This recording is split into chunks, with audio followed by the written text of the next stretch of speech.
साथियों नमस्कार, कैसे हैं आप सब लोग? आप सबको जय श्री राम, जय बालाजी की, जय खाटू श्याम जी की।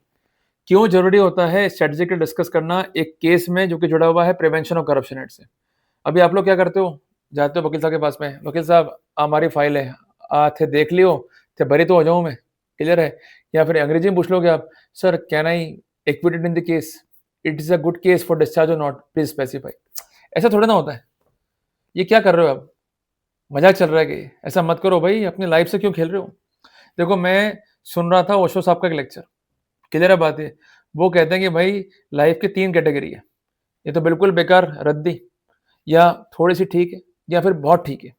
देखो अगर आपके लिए पैसा बहुत इंपॉर्टेंट चीज़ है, क्लियर है, केस इंपॉर्टेंट चीज़ नहीं है, तो बेसिकली मरने दो। बेसिकली आपको वकील मिल जाएगा फ्री लीगल एड से, उसको लो, केस को लड़ो, फिर जो होगा देखा जाएगा। पर थोड़ी-सी भी कीमत जानते हो आप अपने परिवार की, अपनी खुद की और अपनी नौकरी की, तो कॉम्प्रोमाइज़ मत करो भाई। क्योंकि बेसिकली ये फ्री की एडवाइस, ये कचरा एडवाइस और कंफ्यूज एडवाइस मरवा देंगे आपको। जब तक प्रॉपर डिस्कस नहीं करोगे स्ट्रेटेजी पे, तब तक रास्ता भी नहीं मिलेगा। अभी आप लोग क्या करो, चलते रास्ते फाइल ले गए, होने पूछ लेते हो, ये कैसे चलेगा मुझे बताओ। ये गली मोहल्ले की एडवाइस मत लो भाई, स्पेसिफिक करो अपने केस को, और खुद से स्पेसिफिक करना है आपको। क्लियर है बात ये? उसके लिए क्या करना है, आपको अपनी फाइल में ढूंढने हैं वो फैक्ट्स जो कि फाउंडेशनल है। ये बेसिकली एक जंतर मंतरा खेल है।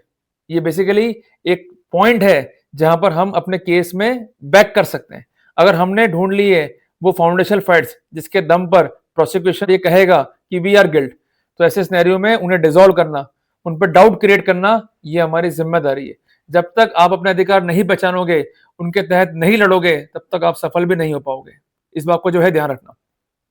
अब प्रश्न ये बनता है कि हम एक अच्छा वकील क्यों करें, हम क्यों जाएं एक्सपर्ट के पास में? हमारे आसपास में बहुत सारे एडवोकेट्स हैं या लीगल प्रैक्टिशनर्स हैं, वो क्या कम है क्या? हम उनसे भी राय ले सकते हैं। कोई किसी से कम नहीं होता, सबके पास अपनी अपनी बुद्धि है। बट प्रॉब्लम ये है कि एक इंसान की बुद्धि को दूसरे इंसान में ट्रांसफर नहीं किया जा सकता, ये है ट्रबल। तो जितना इक्विवेंट एक एक्सपर्ट प्रोसेस से होगा, there might be a possibility कि दूसरा एडवोकेट जो है उससे इक्विवेंट नहीं हो। क्लियर है? इसलिए कहते भी है ना कि अक्यूज को अधिकार है to be defended by the advocate of his own choice. ये क्यों अधिकार दिया गया है? क्योंकि आपको अधिकार है कि जो बेहतर है, जो आपके लिए बेहतरीन कर सकता है, उससे आप अपनी जो है पैरवी कराएं। बेसिकली अगर हम देखें कानून को, खासकर बात में कर रहा हूं एविडेंस सेट, खासकर बात में कर रहा हूं बीएस, मैं जोड़ दे रहा हूं section 126, 127, 128, 129 as far as evidence set is concern. मैं जोड़ दे रहा हूं सेक्शन 132, 133, 134 और बीएस है, जहां पर साफ साफ लिखा गया कि अगर कोई फैक्ट आप बताते हो एडवोकेट को, तो आपने क्या बताया वकील साहब को, आपका क्या डिस्कस हुआ, ये उनसे सीबीआई हो, चाहे एसीबी हो, चाहे लोकल पुलिस हो, इवन कोर्ट भी हो, पूछ ही नहीं सकती है। ये ताकत है कि वकील की। An advocate is not bound to disclose any fact which you disclose to your advocate. Even he could not be compelled by the police, by CBI, ACB और by the court. और एक रिसेंट फैसला भी तो आया है supreme court का, जहां पर साफ साफ लिखा गया है कि एडवोकेट साहब को सम्मन तक नहीं कर सकती ईडी या सीबीआई। क्लियर है बात ये? इसके अलावा आप अपने केस के बारे में खुल के डिस्कस करो विदाउट एनी वरी। जब तक पॉइंट बताओगे नहीं, तब तक काम चलेगा नहीं। अंदर का फियर निकालना पड़ेगा आपको, बनना पड़ेगा क्लास 4th का चिंटू। याद करो अपने बचपन को, क्या दिक्कत आ रही है? नटखट थे ना आप, कुल्फी खा ली और इधर भाग ली उधर भाग ली है, आराम से कंचे खेल रहे हो, बिल्कुल बेफिक्र बच्चा, ऐसे बन जाओ। अपने अंदर का फियर निकाल दो, डिस्कस पूरा करो। एरर्स क्या हुई, गलती क्या हुई, फैक्ट्स क्या है, लड़ाई क्या लड़नी है, ये बताना पड़ेगा। जब तक नहीं बताओगे काम चलेगा नहीं। अब मैंने अक्सर देखा है, लोग कहते हैं मुझे कि हम जाते हैं टू द काउंसिल्स, हम देख लेंगे, तुमको क्या अधिक मालूम है हमसे, हम प्रैक्टिस कर रहे हैं 25 साल 30 साल से। देखिए वकील साहब मास्टर ऑफ लॉ हैं, but you are master of facts. जब तक फैक्ट्स प्रॉपर नहीं होंगे तो क्या करेगा लॉ भी? तो हमारा काम क्या है, उन फैक्ट्स को ट्विस्ट करना, ताकि आपको राहत मिल सके। इसलिए मेरा निवेदन है कि खुल के डिस्कस करो, समय पूरा लो उनसे, और विदाउट एनी फियर बिल्कुल बेशरम हो जाओ, पॉइंट्स को लिख के ले जाओ। 2 घंटे 3 घंटे 5 घंटे डिस्कस करो, पर डिस्कस करना होगा, ये कसम खा लो। इसका फायदा क्या मिलेगा? अगर केस में एरर्स हैं and the concern council is equity with the process, तो कम से कम वो फ्लॉ क्या है वो बता पाएंगे आपको। अदरवाइज तो क्या होगा, अरे हाँ साहब देख लेंगे, अरे साहब चिंता मत करो, आप तो अपने ही बंदे हो, साहब मैं डिफेंस रेस कर दूं क्या, अरे देख लेंगे बाद में। ये बाद में क्या होता है, काल करे सो आज कर, आज करे सो अब। सिद्धांत है, याद रखो, उस पर काम करना है। इसके अलावा कमियां क्या है केस में, चाहे वो रिपोर्ट की स्टेज पे हो, चाहे वेरिफिकेशन की स्टेज पे हो। इसके अलावा अधिकार हमारे कहाँ कॉम्प्रोमाइज हुए।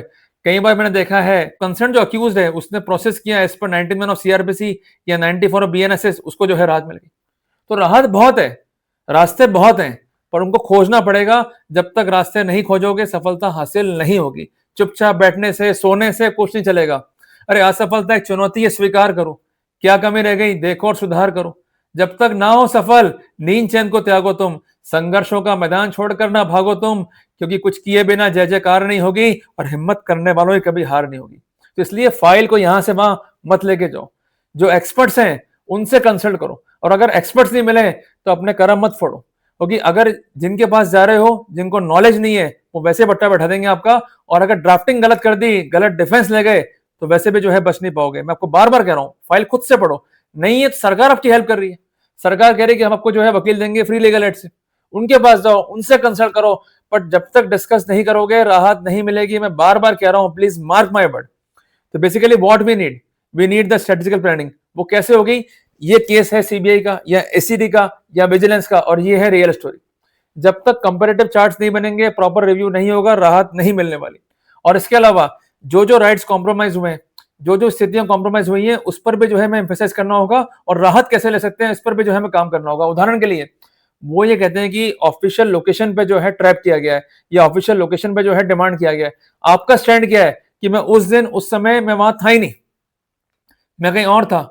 अगर ये बात में दम है और इसका कॉर्पोरेशन फाइल पे आ जाता है, या इस संबंध में डॉक्यूमेंट्स को जुटाने के लिए प्रयास हो जाते हैं, तो कितना बड़ा बेनिफिट जो है मिल जाएगा अपने को। इसलिए उनका जो केस है वो जेन्युइन नहीं है।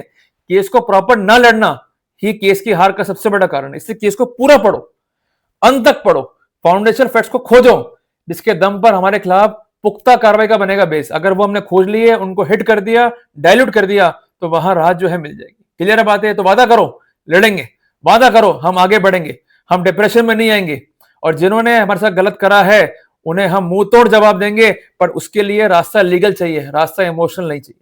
इसलिए पूरा डिस्कस करो, कोई दिक्कत नहीं है, पर डिस्कस किए बगैर आगे बढ़ोगे तो वैसे मारे जाओगे। That's why we need the proper planning, और प्लानिंग जो है ये की है to win the every criminal case. Clear है बात ये? और जो लोग जीतते हैं इंडियन कोर्ट्स में, उनके निकालना फैसले एक बार। आपको ये मालूम पड़ेगा कि कुछ ना कुछ फैक्ट्स कॉम्प्रोमाइज हुआ, कुछ ना कुछ फैक्ट्स विदहेल्ड हुआ, और कोई लीगल राइट थे उसको जो है अफेक्ट किया गया, कुछ कंप्लायंसेस थी वो नहीं की गई। अल्टीमेटली इसका फायदा मिला आरोपी को, चाहे मिला कोर्ट ऑफ मजिस्ट्रेट से, या मिला सेशंस कोर्ट से, या मिला हाई कोर्ट से, पर फायदा मिला। इसलिए इन बिंदुओं पे जोर दो। अगर आपने बिफोर ट्रायल कोर्ट को पॉइंट ही रेज नहीं किए, तो आप हाई कोर्ट सुप्रीम कोर्ट में पॉइंट रेज ही नहीं कर पाओगे। इसलिए क्यों खिलवाड़ कर रहे हो अपने भविष्य से? खड़े हो जाओ। It's a time to move forward and fight for the rights. जल्दी मिलेंगे एक नए टॉपिक के साथ। टिल देन, जय हिंद, जय भारत।